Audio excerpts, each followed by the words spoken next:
हरे कृष्णा। 12 ज्योतिर्लिंगों में से एक पवित्र वैद्यनाथ शिवलिंग झारखंड के देवघर में स्थित है। इस जगह को लोग बाबा बैजनाथ धाम के नाम से भी जानते हैं। कहते हैं कि भोलेनाथ यहाँ आने वाले की सभी मनोकामनाएं पूरी करते हैं, इसलिए इस शिवलिंग को कामना लिंग भी कहते हैं।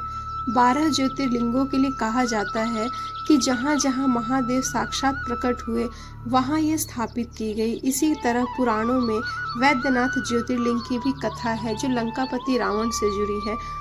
मंदिर को लेकर एक रहस्य आज भी बरकरार है कि यहाँ भक्त मुरादें लेकर आते हैं, लेकिन शिवलिंग को स्पर्श करते ही अपनी मनोकामनाएं भूल जाते हैं।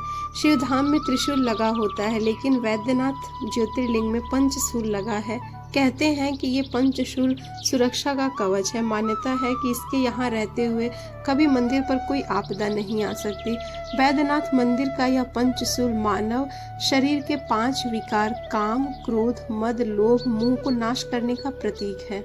तो आइए आज जानते हैं 9वें ज्योतिर्लिंग की स्थापना की कथा। एक बार राक्षस राज रावण ने हिमालय पर जाकर भगवान शिव का दर्शन प्राप्त करने के लिए बड़ी घोर तपस्या की। उसने एक एक करके अपने सिर काटकर शिवलिंग पर चढ़ाना शुरू किया। इस प्रकार अपने 9 सिर वह काटकर चढ़ा दिया। जब वह अपना 10वां और अंतिम सिर काटकर चढ़ाने के लिए उद्यत हुआ, तब भगवान शिव अति प्रसन्न और संतुष्ट होकर उसके समक्ष प्रकट हो गए। शीश काटने को उद्यत रावण का हाथ पकड़कर उन्होंने उसे ऐसा करने से मना किया। उसके 9 सिर भी भोलेनाथ ने पहले की तरह जोड़ दिए और अत्यंत प्रसन्न होकर उससे वर मांगने को कहा। रावण ने वर के रूप में भगवान शिव से उस शिवलिंग को अपनी राजधानी लंका में ले जाने की अनुमति मांगी। भगवान शिव ने भी उसे यह वरदान तो दे दिया, लेकिन एक शर्त भी उसके साथ लगा दी। भगवान शंकर ने कहा कि यदि तुम शिवलिंग को ले जाते हो और रास्ते में इसे कहीं रख दोगे तो यह वहीं अचल हो जाएगा, फिर तुम इसे उठा न सकोगे। रावण इस बात को स्वीकार कर उस शिवलिंग को उठाकर लंका के लिए चल पड़ा। चलते चलते एक जगह मार्ग में उसे लघु शंका करने की आवश्यकता महसूस हुई। वह उस शिवलिंग को एक अहिर के हाथ में थमाकर लघु शंका की निवृत्ति के लिए चल पड़ा।